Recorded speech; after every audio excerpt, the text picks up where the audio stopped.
Israel, God is calling thee from lands of old. Babylon the great is falling. God shall all the towns of come to Zion, come to Zion.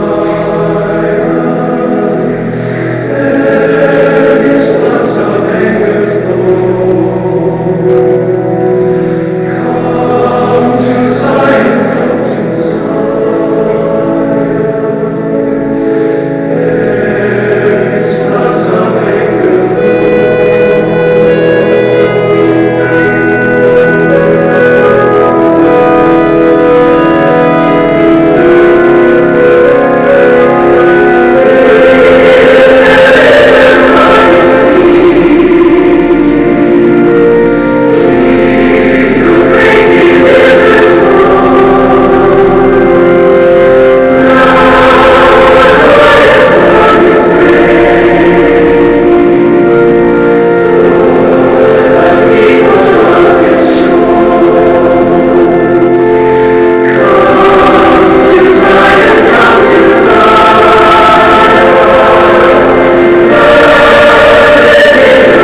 Kau palpsi naua me Salt Lake City, Utah, peku fie tai reki mo tolu kotoa pe I he pongpongini. Ko mo mea mai ki he tau Polokalama. Ka maki mo tolu te mo toki mao e ngahi whainga maari ko ia I o mo ata. Ko ilo I pe ko ki maa uloloa e tau whipuringa ki. Pea iai pe ngahi uhinga na I kai ke whakahoko atua e tau ngahi Polokalama. Ka neongo ia I he whainga maarie o e mo uilelei ko ia I he ahoni. Makatua ngai e whiawhia make. Ke toi hoko atu e tau Polokalama nga maheni ko ia I he wike takita. Wata I pe whakamalo ka tiki motolo. Kono I ngā ko mohanga o wahe mo mohanga o tufaki pea mo o atu e tau Polokalama ki he I he ngahi whetu ke. I he ngahi mitia ke o ke lava ke tau whelongo aki ai mo tau whangatoko ua mo tau whangatua whangawhine I he ngahi tapa ke o mamani. O kore he lau mareke ne hanga o tāpikina au. Pea mo koe whoki koe whanongo mai I he pongpongini. Ka uhi ko ha mea te ulawe ke ai I he pongpongini. Ke lava ke ne hanga toko ni I koe pea moao. Pea hiki hake e ta mo ui. Pe koe riliu e ta whakakaukau. Ke lava ke toi le yange ai e ta mo ui whakafoi tui. Pe lava ke afuhia ai e hoa pea moi whanau. Whamopuna moi whamiri hono kotoa. E ahoni te utala noa whikau aki moi tohi ko ia a SEKOPE. Neongo koe lau ko ngā koe SEKOPE wahe nima. Ki he wahe hono fitu. Ka te whenga ki u lawe ki whakahistoria ki he palo fita ko ene ki a SEKOPE. Pea te to'o me ala lahi mai me he wahe uraki ko ia a tohi a SEKOPE. Wa o mai ki he wahe ko ia hono fitu I he pongpongine. Hange ko ia ku mou mea I. E taimi ko ia na e mawahe ai a rihai. Pea mahono ki I whamiri. Pea me I Seusalema I he tau ono Ngaue PC. Pe koe ki mua ko ia pea aloi a kalaisi. O ku pehe he tokua he tala noa ko ia historia. Na e whiunga mo e tau e walu e nau whanonga. Kai o rewa ko nau wao mai ki he matatahi ko ia. He matatahi ko ia whanua ko e ko are pea. Pea nau nofo ai o teu I pea whauhawaka. Ke nau wholau mei ai ki he whanua na e tala ofahangi. E sihova ki a rihai. Pea mo e konga ko e ni pe ko e waa ko e ni o Israeli. O ku iloa ko e whamiri ko ia o rihai. Pea peherewa he tā noa ko ia historia mo e whatotolo e kautanga ta skola. Na e whanau I a SEKOPE. Pea mo Josefa. I he lolotonga ko ia a e whanonga ko e ni. Ngari nai ko e whakaofiofia ke na wao mai ki he matatahi ko ia o are pea. Aia ko e uraki whoha e ni o rihai. Mo sela na e whanau I ko ia I he toa. Pea kupehe tokua na e to'o hingoa SEKOPE. Pea me he whoha ko ia o Aisake. I he whakawa motua. Ke whakamanatua, pe whakamanatu ki he ki whamiri ko ni. Ai mahu inga o e pēteri aki ko ni. Ki he anga ko ia o e nau tuku whakawhamiri. Pe taimi na e whare e a Josefa tapo anga mo e tau whetano aki. Na e whakatau hingua tokua ia ki a Josefa. Na e whakatau ko ia ki Ispite. I he whakakaukau tatau, ai ana nau whakahingoa ai uraki tama ko ia a rihai I he toapa ko SEKOPE. Ko hingoa ia nai o ange ki he tōtaha koe ni.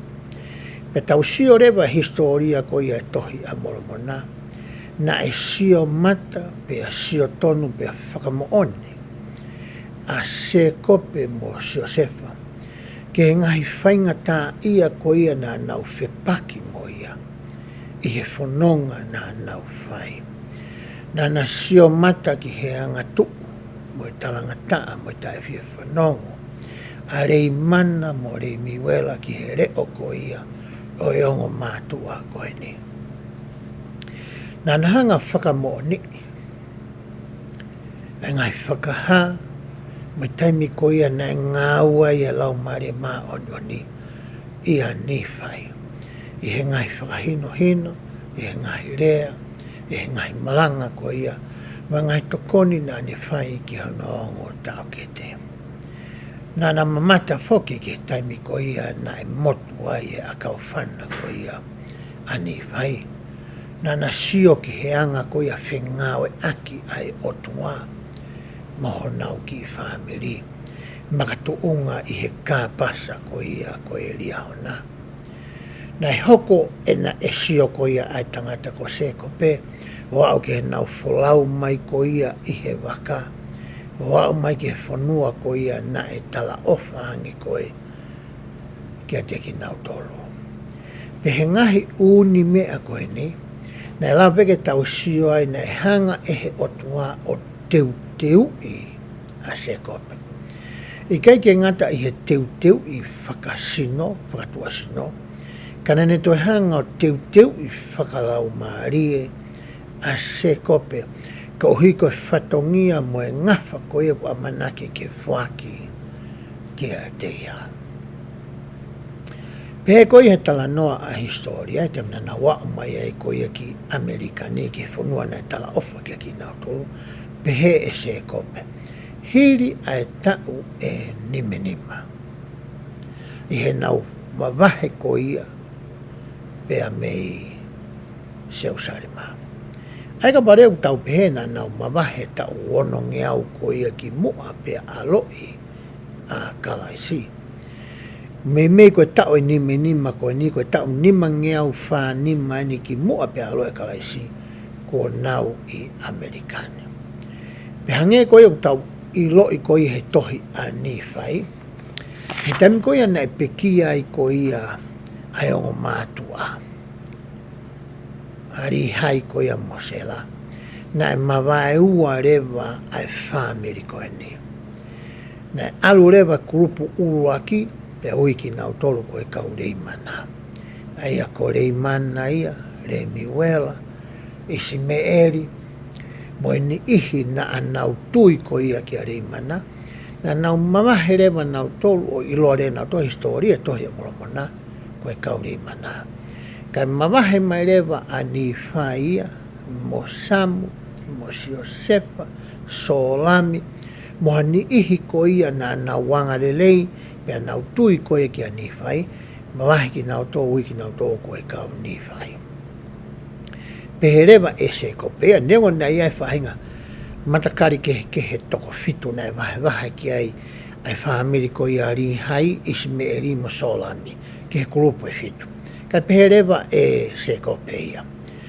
Ko kurupu e ua ko ni rei mana, mo ni whai na pehe ia. Ko ki Kitautolu pe, o ku nau kau whataha mo kau rei mana, o kai ke toi mahu I ngai pe ko whia matakari ko hao mea i, o ku ui Kitautolu e koe kau rei mana.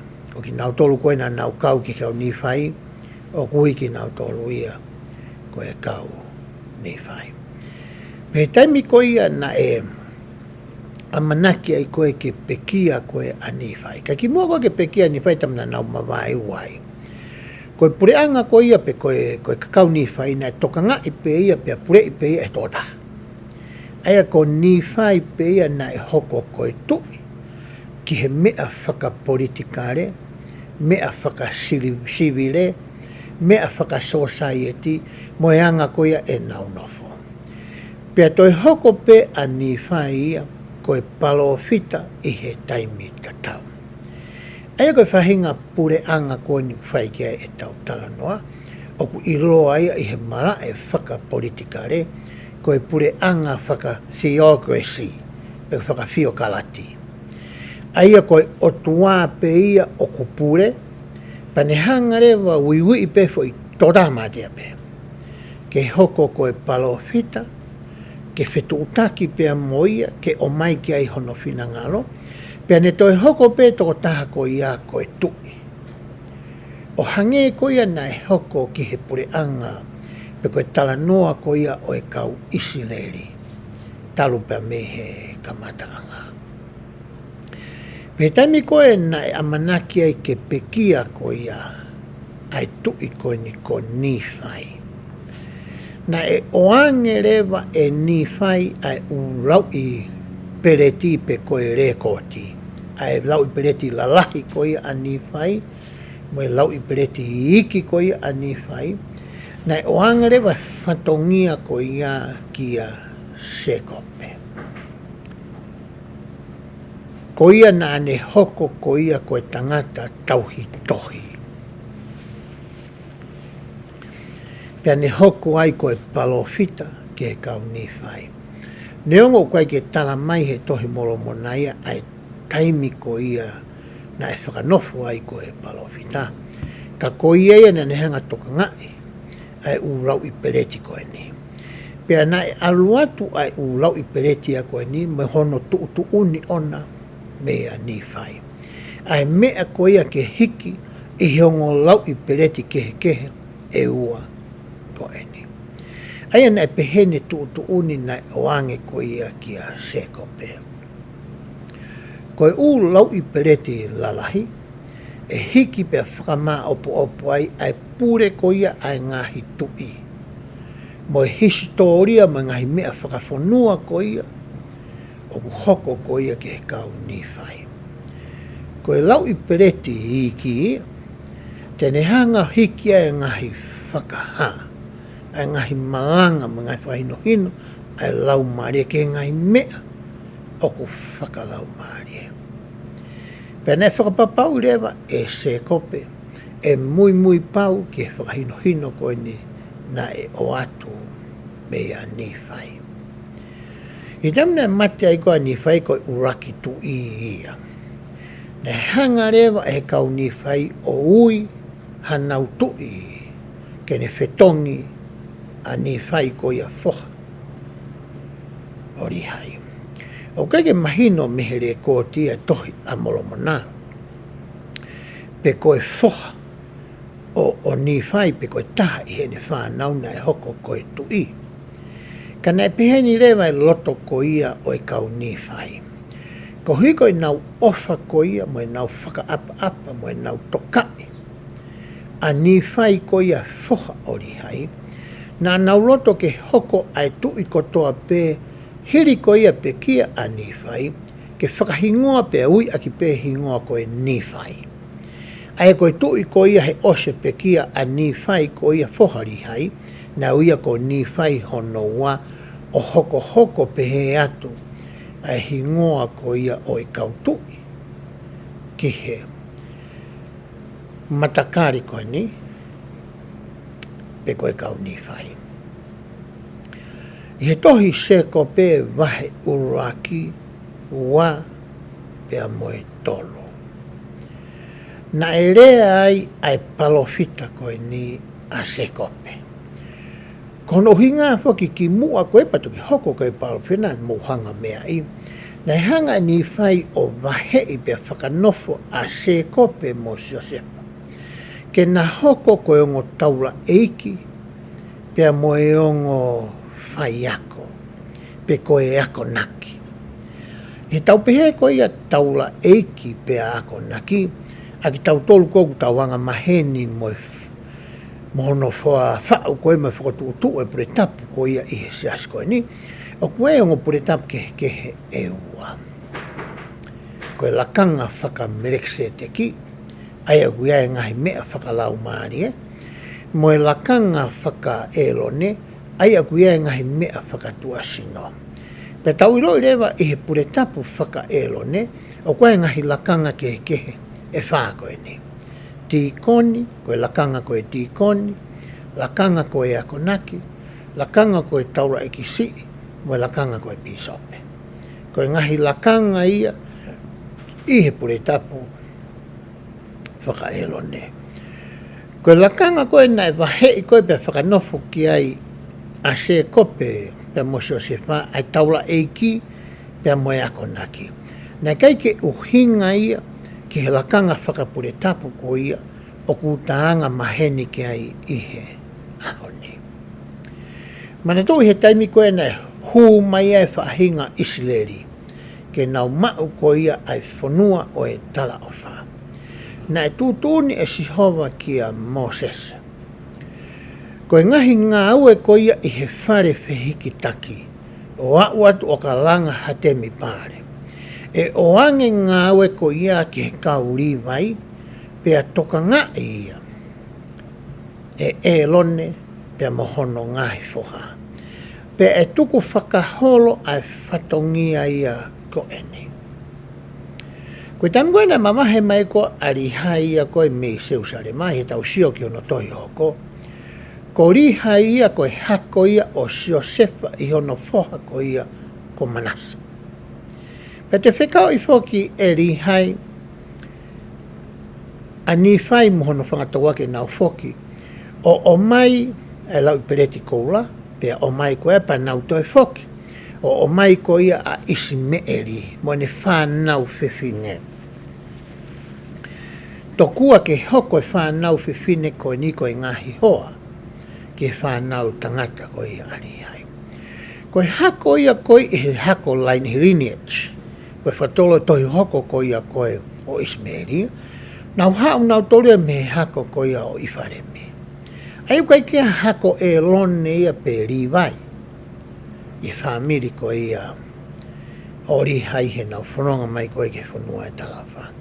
Pe rewa he kau tangata skola, toi tala noa ki a Sosefa whaasamita. Koe pure tapu na e Ngaue aki, pe koe mawhai whakautua na e Ngaue aki. E rihai mono ki whamiri, mo nihi koe na nau hau ki whanua koe ni ia, koe pure tapu whakamerekse teki. He kuhanga e pure tapu whakamerekse teki a koe ni, o whakakāpui pe whakaao niu. Ai ngahi ngafa mo whatongia ko ia, I he ongo waa e ua koe ni o e pure tapu nāku tala noa ki ai. Hange be ia koe aho ni. O koe pure tapu e lone, pure tapu me se teki. Tau sio he tau ngahi mawanga ke le si, tami koe au tapu e ki nai e tau sākala meniti. O ku whai he kaureka koe au nau mau e lakanga koe tau laiksi. Ko no tō whai sākala meniti, o ku whai e he kaureka o ku nau mau koe ia, ai lakanga koe akonaki, pea moe tīkoni, te nau lama kei tuwha. Kakapaure o kaunga tāmaki, ai ki whanau koe ni. E lama pe ai pure tapu mrekse te kia, ke ne whakahoko, ai o wau o e tāpu aki, o e sakameniti, mo e o wau hono tuwha. He ku whakaao niu pe whakakāpui, e he pure tapu mrekse te kia, ai ngahi ngawha kotoa pe o e pure tapu. O hinga pe he whakamatala ke mahino le reika te Kitautolu, Nai kai koe lakanga nia koe whakarīwai, mo whakaelone, aina e anga maheni ki ai whakawa motoa mo koe moau I he tāko koe ia ai whakawa motoa. Pe tam koe nai whakanofo ai koe a SEKOPE ke hoko koe palofita. Ka pau te tau sio koe taimi nai fuafua asi a SEKOPE e tohi koe aua ni whai. Nai wange ni whai e whai ngā maaria ke ne whai ha whakahino hino moha ako naki. Ki he kāinga. Ma wahe pē me iai, tau sio ke tohi ko ia a SEKOPE, iai pē mga whakamatara ngai tohi ke koe ke whulokola, o whikau aki pēa moe tangata koe ni. E wahe urua ki ke wahe hono tolu, na e lawe ai a SEKOPE o whikau aki moe ngahi mea lalahi ko ene. E taimi koe na nau mawai uai, pēa kamata ko ia ke ke mawai he kauni whai ai tuu maari e, angai koloa ko ia o e whanua koe ni. Na pere whamatala ko ia a SEKOPE ia. Ko tui ko ia ko ni whai hono wa. Nei kai ke ulungaanga mo tō o ngā whaka o tua ia o hange koe uraki ni whai. Pea kamata koe ke tuu maari e ai kau ni whai, i he koula, i he siri ma, i ngai maka mahu inga ke o i whanua ko e ni.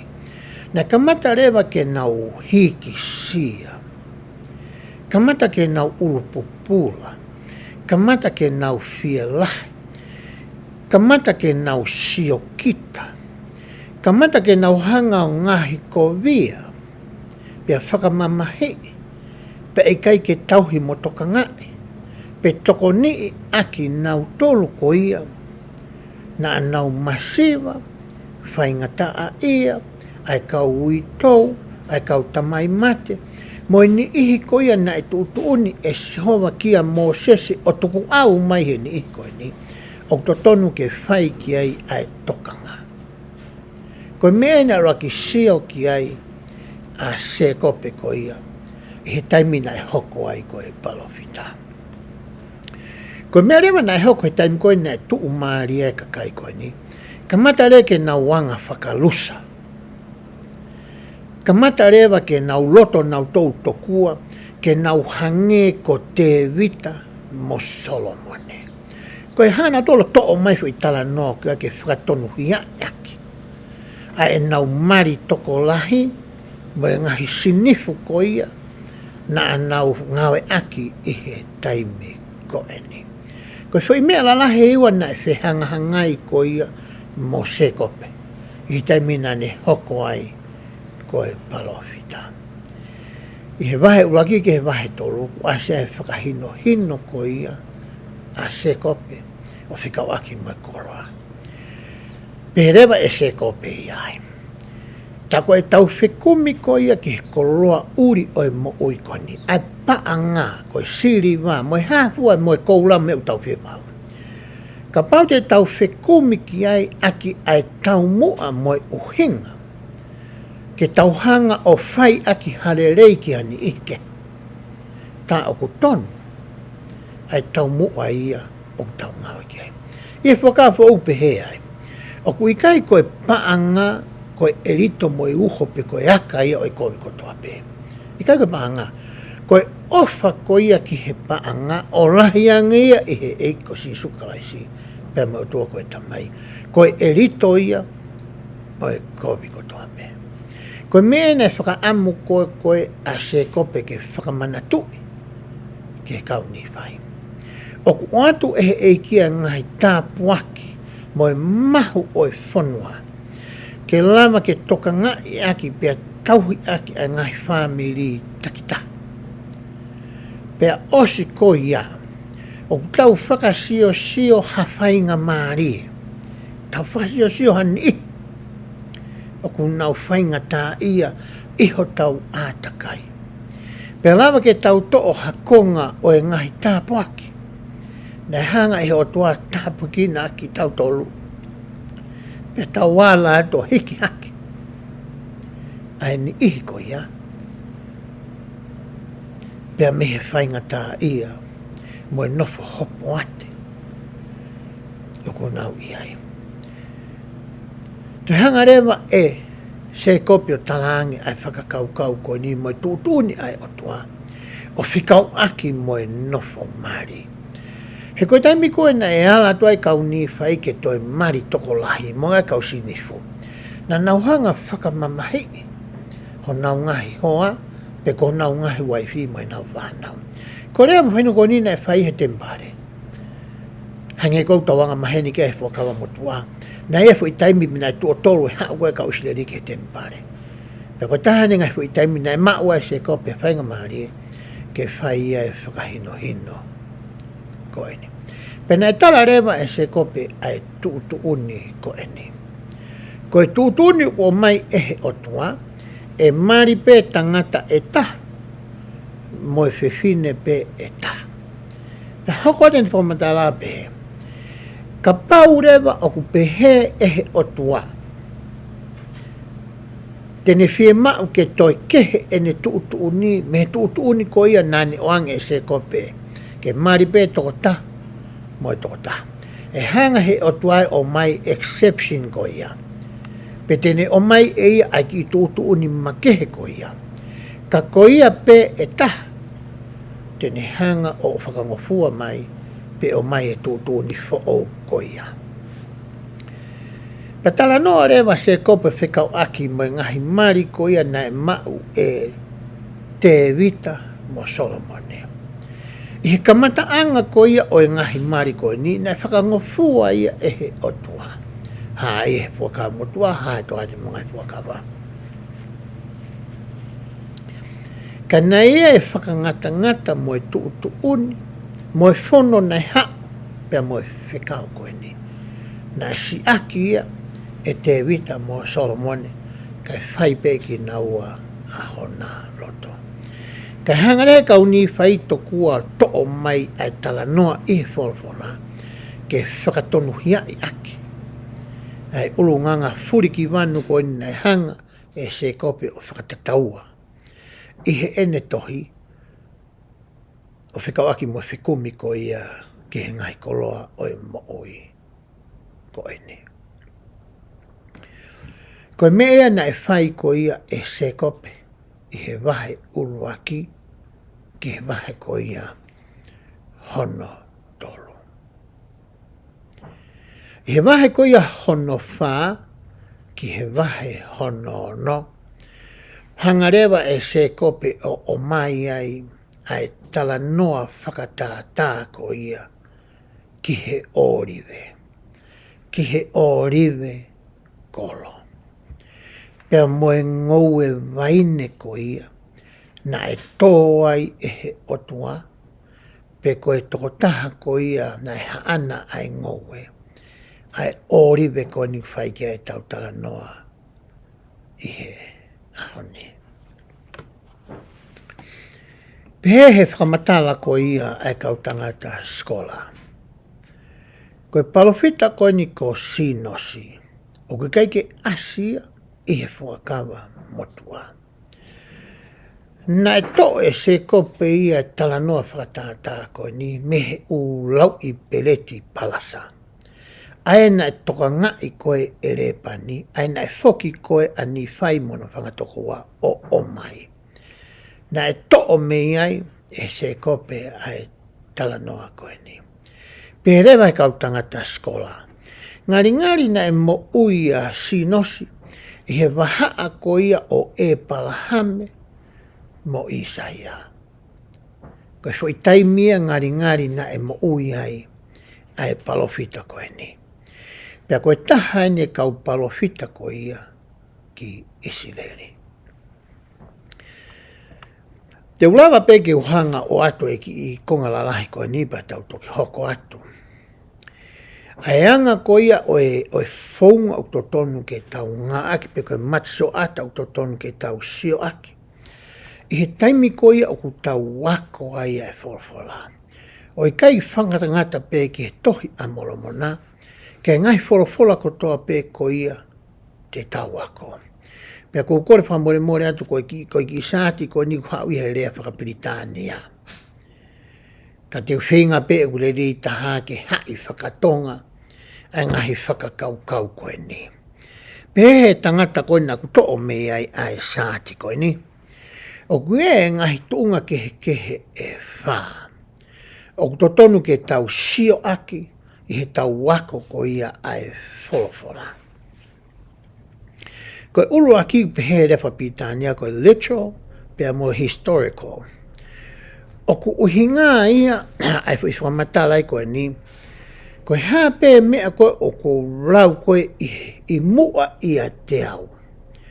Ko hanga pea whaka uhinga i pe ai mea koe ia, o hange tofu pe, koe ne asimai koe ia, i he tala noa pe koe ngahi vesi, o ko rau. I kai ki uto e sio a uia ki a whahinga tawhaaki. Fo e sio hanga ton pe a uia, ki he mea koe ia, o ko ne tala mai. Ai ako uhinga rewa taha wha matala koe ni ka pau tau tānoa ngai tānoa whawhawha. Tau sio pera toka pau nei hoko e tau wāwhi kōhiri. Tau sio peo ngata pe tau wāwhi kōhiri. Perewa he tangata koe ni. Koe whaunga hono ua te tau lama ke Ngaue aki. O ku uia koe typological pe koe allegorical. Aia koe typological pe koe allegorical kun tānoa kia e tama koe ni. Ne hanga e ia o hai ai kuohiri ki he lolotonga. O kou whakasiwa ia pe koe ha whakataipe ai. Kua tānoa whakatātā ai nai o mai i he kuohiri hango tānoa koe ni ki he oriwe. Ka aku kei tuku au pat au lolongo mai a hono uhinga me he taimi na e whai e fu i tala noa o a o mai ki he ahoni. Nei kei ke whangata ngata pe hange koe literal koe pe ko historical nau tānoa ke he raki whaunga ki he kuohiri pe ki he fu i taimi pe ko ia. Ika, koe fu i macho atai koe niu te hangi ta siofi fu i tala noa pa te sio ai ke ngahi mea ai hange koe ni. Taimi koe nai whikau i ai ki a mō sese ke whai koe ai whei lau tutu. Koe tala noa ai ni ki he typological.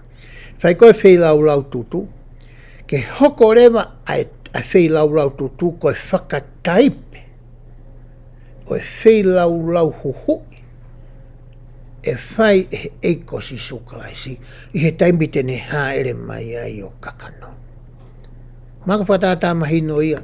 Ai anga ko ia foi konga hono wa e te sio koe ke ngai wholofola pe koe ngai tala noa ko ia o ku te lau i he wholofola.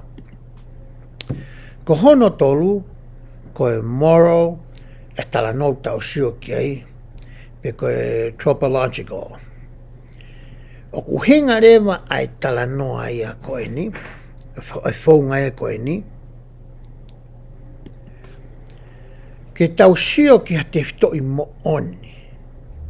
Whaka mō lare. O kua ko e he tala noa, te ulama ke whaka aunga i he ahoni i he kumaui. Hange koe ni. Tala noa koe ke tangata Samaritane lerei. Tau ilo i tau tolo e anga koe a wā o e kau Samaritani, pēr mo e kau Isileri, mo i nihina nofu i Seusarema. Pēr tala noa koe ia ki he lavea koe ia ai tangata i hono tāhe kaukai haa. Piha e tangata koe ni ne whai e tokoni. Tau lava ke to'o mai ai foi moral value koe ia, pe koe foi morale koe ia, foi mea mahu inga koe na e whai he tangata Samaritane. Pa tau to'o mai tau to'o i he ahoni ke tau mo ui i he ahoni, o whaka aonga ia i he tau nofo mo e tau mo ui whaka ao. Pea koe whaka osi rewa, ai tala noa koe vahe koe ni tala noa koe ni. O ku hinga fo i rea whaka osi e ua koe ni, ai koe ana kachiko koe ni. O ku hinga ia, ko hangahi kikite o ku whai, o whikau aki mai ngata anga koe ia o e mamani, pe ngata anga koe ia o e taimi. Ko ha mea ia ki he kahau. Pe tangata skola koe ni. Ka pau te tauhanga whakaaunga e ngai fwoi macho ata e whaa koe ni. I he tau wakai i koe a ngahi mea o ku tau wako. I he wholofola. E toi lava ke toi mahino le leiange ai mea koe a ku tau talanoa ki ai. I kai ke ngata hene mahino ki a koe pia moau. Kai toi mahino i he taimi koe te ta whakamatala i ai. Pe te ta whengai ke vahe ai ngahi whakakau koe ia. Pea mohani ike. Ko hinga kou to'o mai ai ki i sāti koe ni me he tangata koe ni. Ko no hinga ke toko ni i ki tau. Tohi koe koe ngata peeni e tau waka whawhawha i he tohi a momoana. I he tau lau koe ngai whawhawha te tau wako. Tau ngā ki mua tau ngā whakasio pe ko whe ia. I he ngahi macho ata e whā koe ni. O ku tala noa ki ai whawhawha o ku tau wako. I tohi ko ia vahe whaa ke vahe hono fitu, tau te fito ke vahe hono ni ma, ai ku whakawai ke ai are sonu ai aho ni. Te taulama ke vahe ai SEKOPE vahe ni ma, ki he konga la lahi ko e ni ma.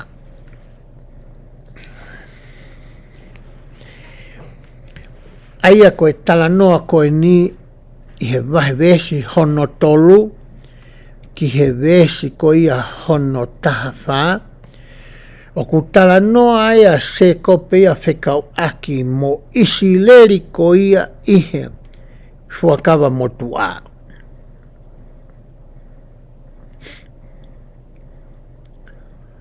Ko me eu talanoa ko i ki ai a SEKOPE ko ena ne to'o, pea mei a sinosi.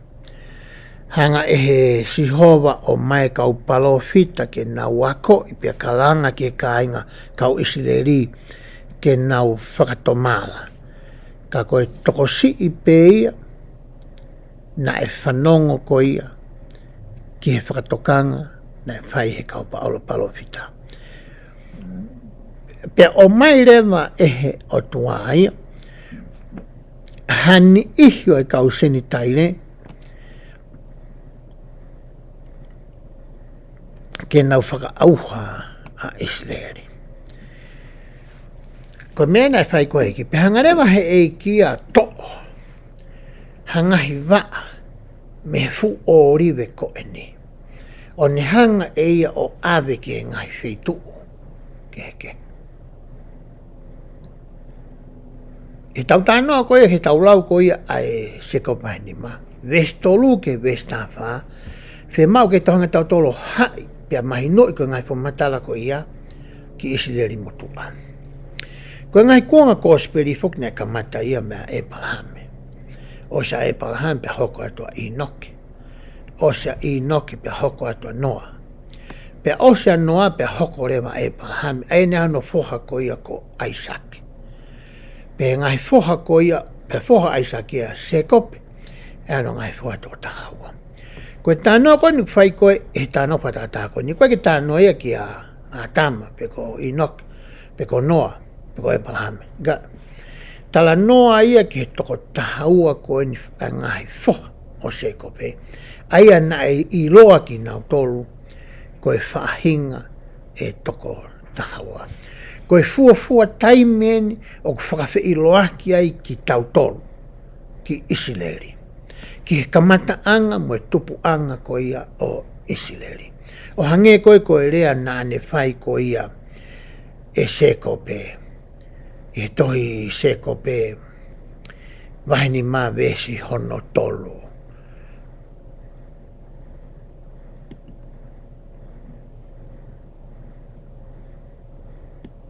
Koe mea bangoi koe ki asa te telefoni, ka te ulat beme telefoni upe hea vesi hono tolu. He wakai o ku whola peheni e he Eiki.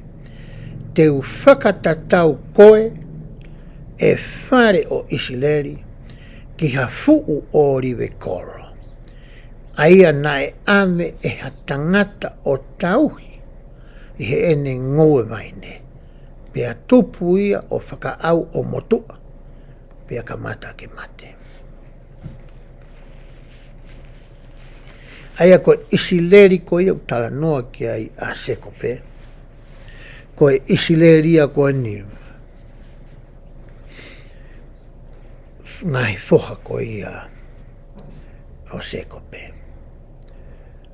Pe hoko lewa vahe ko ia o i tala noa koe ni e tohi a SEKOPE. Pere vai ai. Hei kai ki utu tala noa ke mea nai hoko ko ia vestolo ke vestava. Vestaha ni mā ki he ves ko ia hono ua malu. Koe taimini nai ahi mai ai koe hono tu o ua. O e Eiki ko ia o e Ngaue. O whakasio ane Ngaue vaine tau te fito. Ki he orive ko fu orive ko ia na ane tō. Taimia koe nai he nia kalaisi i he kakano. Koe mea nahi koe taimi nai he nia ia kalaisi Na kamata rewa ke mawhola ngahi whahino hino mo ngai hako na ki mo sia si. Pia kamata rewa ke fua. Ai fu oriwe koeni. Kamata ke laku fua mai. He kai u tūku hataimi ke utala noa ki he anga ko ia mahu inga. O fu akau ko ia ko e oriwe ki he nofo ko ia ai kau isileri. Ko tui te ke lawa pe ko ia o whakasio ia. I he o ako whakafoi tui tui. Ai mea ko ia na e whai e he oriwe. Mo e whahinga whalala. Mo e amanaki. Na e whai e kau isileri. Kai ke ngata i he fu akau koe ni. Ko hono fua. Me ngahi mea ko ia na nau mau. Pea me iai. Ko konga ko ia hono tolu. Ke taimi nai ahi mai Eiki. Ko kamata rewa ke mate fu akau ia. Kamata ke ote ia i hafua ia. Kamata ke wesia fu akau koe ni. Pe aku whatata rewa ia he kau tangata skola. Ki he ko ia me he mooni. Tau tala noa ki he uraki. Konga uraki. Ahi mai e ke Ngaue whai e palomesi. Ki a aisake, ki a e palahame aisake mo SEKOPE. Tuku au mai toko tahawa. Pe au mai ke taimina e haere mai ki o sio ki he Ngaue. Taimina e pekia ki pe hire ne pekia pa intoi tu pe haia ki he langi. Ka hoko te kau aposo pe tamte ki Kitautolu. Na hoko rewa ko ia he mehe mooni.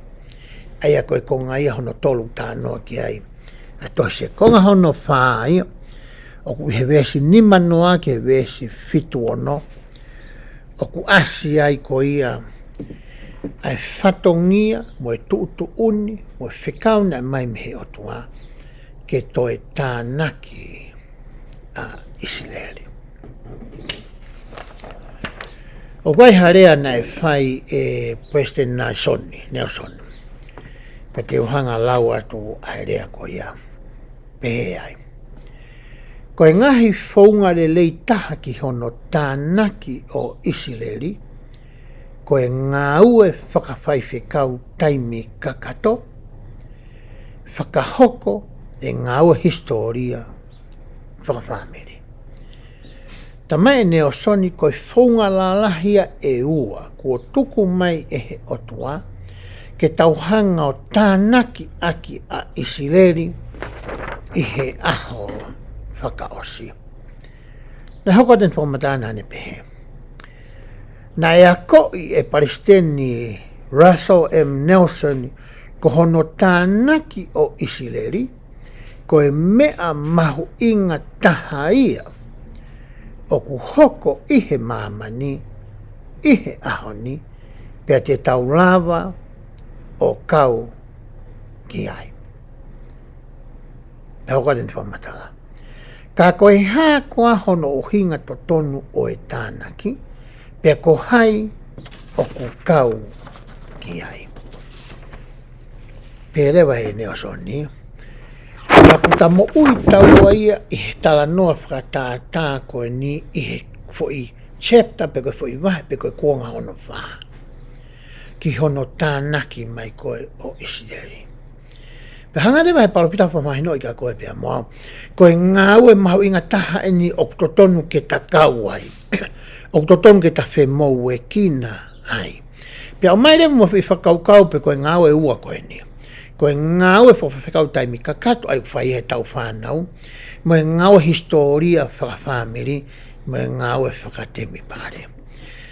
Na hoko ade ne whakamatala o ikai whakangata pe ia ke fo ingai la lahi e ua. Hoko mwatala pe. O ku kau i he ngahi whaunga o ku ikai ke fuu i longa. Hange ko i ua koe nā utala noa ki ai. Ahono whakahoko ho ui i whakasiasi. Talama e neo sonia. Koe uraki ua koe nau tānoa ke, koe whonga ku mahi nongo fua koe ka Kitautolu pia pia I longa le rei. Kau te mai whanki I whonga ke hei au te tau lama ke Ngaue aki. E lama ke hoko ngai whonga koe ni ke tokoni ki he tānaki. Uraki, ko ho ui I whakasiasi. Koe haa ho whatongia ko ia o atu kia koe he wōti pe koe steiki ko ia o ku ke kauai. Ka pau te ke fua osi kia verenga ia. Pa ke fua whakamātoato ia. Pa ke ako ke iloi ho whatongia. Pea whakahoko I he whaunga ai otua. Te ke lama ke ririu hataha ke ne manatui ai fuakama ko ia nai whai kia palahame ai sake mo SEKOPE. Huinga pehe tala noa kia ko tau ngahi ui. Paukai pa matala ko ia palpita. Pehai, hoko ko hakau ngā mea kia teki nau tolu oku I kai kau I he tau tui whakaloto. Anga whakakau mea, anga relei, fie tokoni, fie foaki, rea le rei o te ke kape. Whai hangai tala noa le lei o I kai ko hangai tala noa o ku I kai ke whiunga. Ko whakarea koe taha, koe taimko u tau whiohu iai mohani I. O ku I kai ke tau tui whakataha pe kau whakataha mo ki Kitautolu I he sias koe ni. O ku mahu inga ke hoko ho tau ngahi anga koe māmaia. Ke lava hange koe tānoa koe tohi asione vahetahani mā. Ke tau nofo mau ai ngwaine ki he Eiki. Ko uhinga, kai lama ke ulu atu e tau ngahi māma ki māmani. Kaua nā tau wheohi mo nihi ukai ke kau ko ia I ho tau siasi, au tau ka vei ko ongori nā te whakafoki mai, pea tau taki mua tau tolu, pea tau vae mua tau tolu, I he whai ngahi mea ko ia ukai ki tutonge tau whai. Ai rea kovi, ai tānoa whakaria tapo ange mai tau pi tānoa aki. E tau huge Facebook au, tau kape ai, tau lau I ai hataha ai. Pe ko hanga I whaunga ke ko ia. Koe taimi ko tau lama ai ko e tau tō ke tau whakakau mea ki hataha. Pe sia tō taha koe ko tau ulunganga, pe makatu ungai. Ha ke fua I he loto, ke whaihanga o ele lei, o tau kau tau tō. Ta hokani pa matala ko ia. Ai palofita.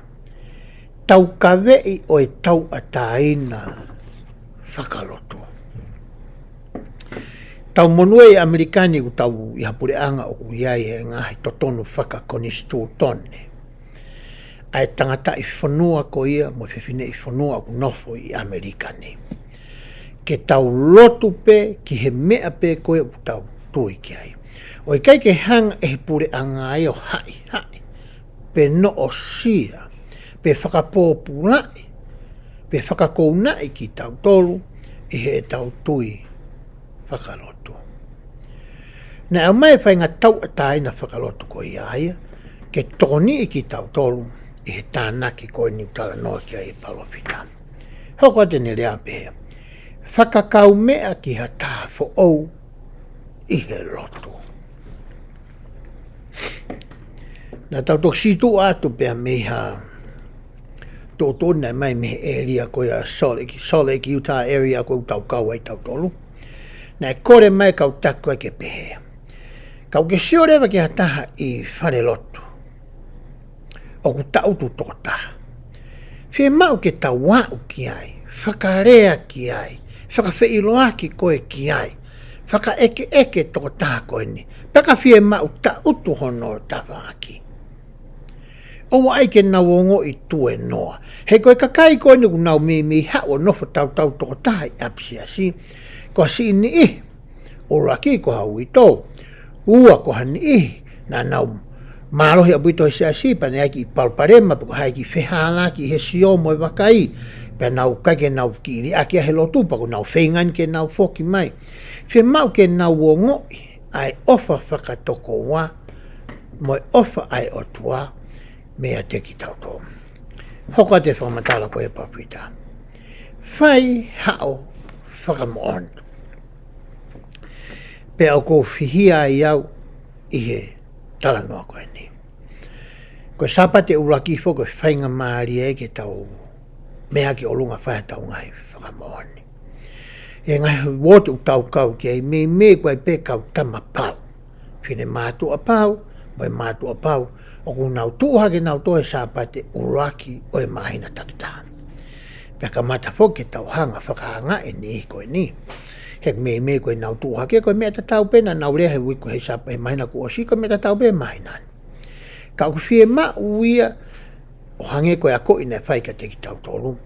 Ke o mai e tau whakamooni ke whaunga koe o totongi tau whakamooni aki. O kui kai koe travel log, tau mai tau tala noa e tau aru ki state ko mea, tau aru ki tonga, tau pehe mai ki wawau, tau aru ki whea. I koe koe tai mea whai ai ia. Koe tai mea koe ke whai tau whakamooni ke tau whakapapau. O ku mooni pia mo ui ai otua. Koe tai mea whai ai. Pia ka paurea te tauhanga o whakasi ke whaunga kua koe mai e siasi. Koe whakaamuia ke tokolahi ange ai ni ihi o ku nau tu o whai ha whakamooni ihe sapate whakamooni. Pea koutui koe tukupā ia ki a aini koni o ko talanoa atu koe ni. I Amerikani koe sapate koni aho taha ainu amanake tauhoko ki hai. Koe sapate uraki ia pe koe sapate whakamooni ia i Amerikani. Koe ki maurere ke ngai whanua ke he, pe ako pehe. Koe tuku pāne au ka te au, i he sāpati koe ni, e whie mau ke utu, o whakahoko, a e ko whakamoani. Ke ukau i he Ngaue lahi mo whakaafu, mo ka whakafa koe ni, ko hono tānaki o Israel. O whapete mo whai e tuku pā te tau, ke teki mo tonu. E ngai whetu ko ia, o tau rotu ai. Hoko te whamatala ko ia ai parapita. Tokoni ki he ni ihi o ku whaingata ia. Tokoni ki he ni ihi o ku whaingata ia. Peko whainga tokoni ko ia, o ku ikai ke pehe ke te tokoni patangita laivi i mai telefoni. Ke ilo tokua e he mata ngā moe ope nā te whaiha ngā welelei. Ngai tokoni, i kai. Ko tokoni whe mau ke whai ia i he lilo. Ka hanga he Eiki a whakawhonu mai. E ngai tāpua ko ia whakahaha. O ku rahi ai ni i ho tau ata kai. O ku nau whe mau e tokoni whakaata mai. Whakai loto. Whakatua sino. Pea mo whakalau mai. O kai ki whi mawe ke tau toi whanonga mamao, ke tau hanga i loe ni koe ni. O kamata pea me api, o toki alo atuai ki tua. Pea whakausi lewe ne reana ne pehe. Mo e hoko ko hataha mau rekomeni te mipare, o ko mo ui tau. Fo e kwesta koe niu konga la lahe e ua. Ko hataha ko mao rekomeni, pea toi mo ui. O ki kai ke pehe ke mau rekomeni pe ia, kai noa ia fo i konga taha o e koe sa, i kai. Koe mo ui, mau rekomeni, pia toi mo ui tau. Koe ngahi whaunga re ma eni, o ku pehe ai koe e he palo fita. Te tau kau ai o hange koe talanoa whakatātā na e whai ko ia, e SEKOPE i he konga hono whā. Aia ku ta mo ui ai ki taua i he ahone. Ko hono toi whakawhoki mai o e ongore rei, ke ne hanga o tānaki aki. Israel. Pea vet fitu o nore ke fitu, tala nore vai ki he nofo tui. Ko hawahe la lahi ia o e tala noa whakatātā ko ia ki he fuu ori me o whakataipe a kia Isileri. Pea mo e Eiki o e Ngaue, nai o mai ko ia e sinosi. pia o mai ko ia e SEKOPE kia koe pia mo. Koe meni ke tahanga ilo i a historia, me he uraki, ua pia moe tolu. Ko koe ni pia mau ta moi tau he kuonga hono wha, pe koe konga koe hono wha, oe tala noa whakatata koe ni. Hange koe mea nā ku lame ki ai, pe he palopita, koe Ngaue mau inga taha ene. Tau whanongo foki he tala noa koe na e whai e uktof. O whekao koe mai na oraki apsia si ke hiki ko ia ai piano. Ma mawha ubito e piano koe ni. Pea uki mai lewa ai ni ihi ko nio nau toko laifi unga ke nau hiki i piano koe ni. Pane pehe rewa. Koe mea mahu inga taha i hiki koe ni, ke hiki pehe ki i turiki ko ia o ko ke tuu ai. Oa te ke tuu koe turiki koe, ka ke toi hori koe ke kakapatu koe o hiki he whaha i koe. Uhinga pehe kia e ne tala noa. Panehanga rea whakahoa aki a ngai mea whaki whakalau maari e ko ia. Ko hanga e o tua tāpui ki nā Kitautolu. Pehe rea whakamatala koe whawhara. Ko tō taha ko toa peo koe e hono mea whaki. E taha pe toi lahi anu. Ko i hae mea whaki nai o atu. Whaka ata lahi ia. Ngaue aki ia. Whengai ke tupure kina e mea whaki ko ia. He koe tango e au mai ke he tawhaaki ko ia. Te mausio atu ki a koe. Ko koe te ke whai e tala noa. Ko koe te ke whai whakahino hino. Ko koe te ke whai ai malanga. Ko koe te ke whai e ako naki. He ku ke hiki pe ko he mea ko ia nai o atu ke hiki ai. O ku pehe ai tā naki koe no Isleri. O ku tau tala noa koe ki ai. Ko roto pe ke whanga lau atu me tohi le soni. Ai whamatala ko ia ai tohi le soni. I he konga uraki ko ia lau konga koe ni. Ko tui o ko mahu inga apito ke tau sio ki ai. Pai te ulatu pe me ku telefoni. Mea bango ia koe ke agi u telefoni ki he tau laptopu. O koe ke lava ku telefoni ako ia o asi ki ai. Koe tako na o asi atu pe. Ene o koe asi atu pe pia puria.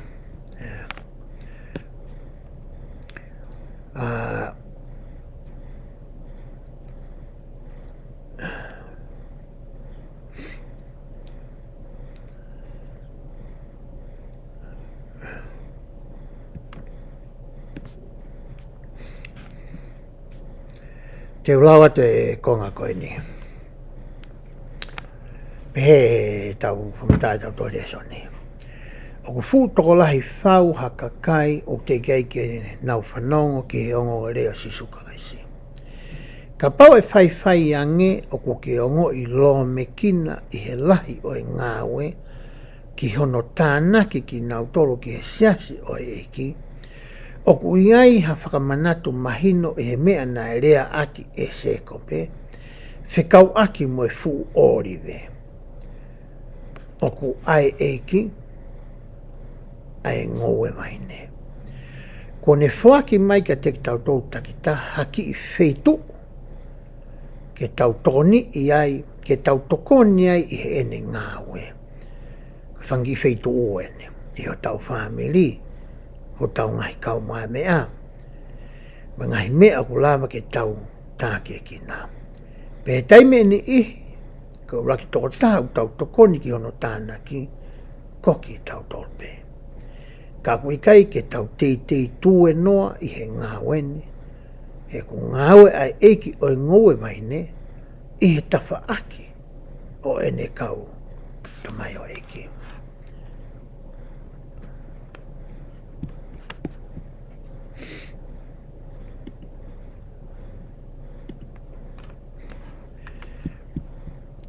Hange ka te au ko e konga mahu inga i au to'o mai ko ia e tau reso ni ko ia i he aho ni nā ku lau atu pe me wahe koe ni me vesi koe ni e koe tala teu ko ia ku o mai ke tau sio ki ai pe me he tohi reso ni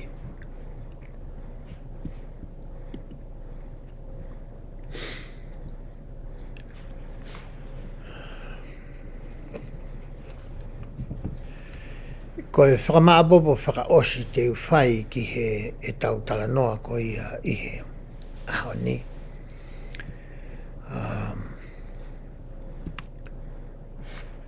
Koe tānaki koni o ku tau whai pia moe Eiki koe o Ngaue vaine o ku tau Ngaue whakataha moia.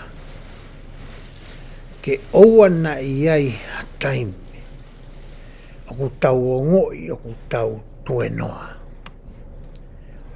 Pe te tau o ngoi hataimi o ku ri e kina Kitautolu. Ko mea mahu inga ke tau hanga o iloi o ku ne Ngaue whakataha mo Kitautolu.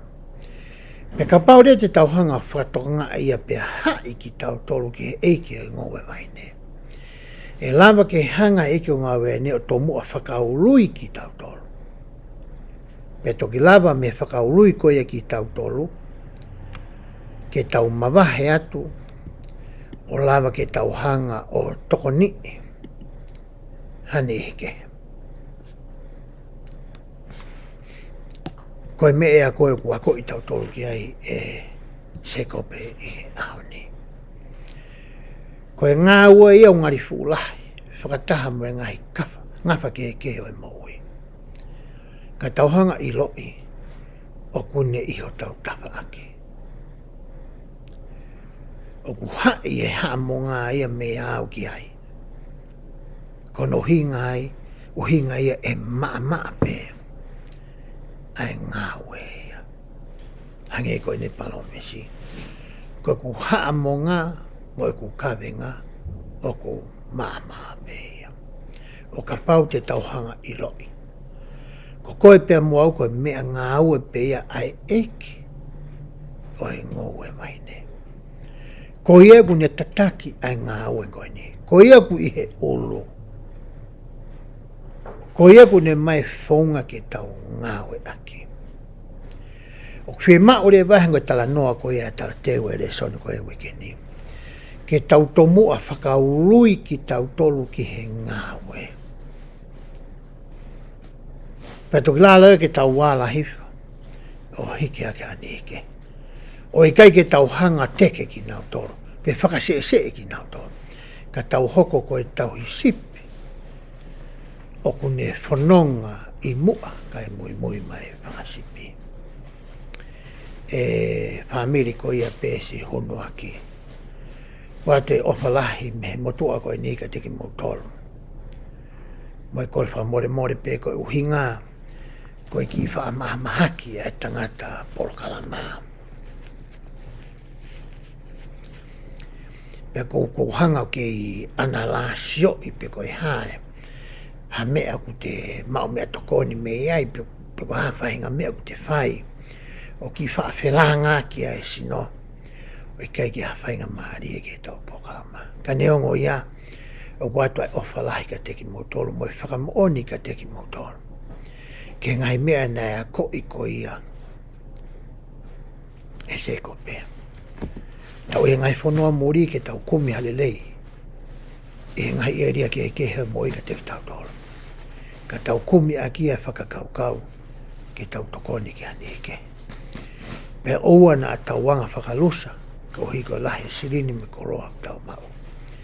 Pe tau mana tui e palomesi nai whai e si hova kia e palame. Tu tau mo uie ni he konga hono whaa me konga hono whaa e tala noa koe ni. Ke ta ala mua o tokoni ki hono tānaki ko ia whanaua Islandi.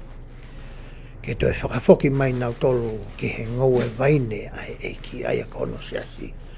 Ko toi whakafoki mai. e he wapa Sisu Kraisi. Amen.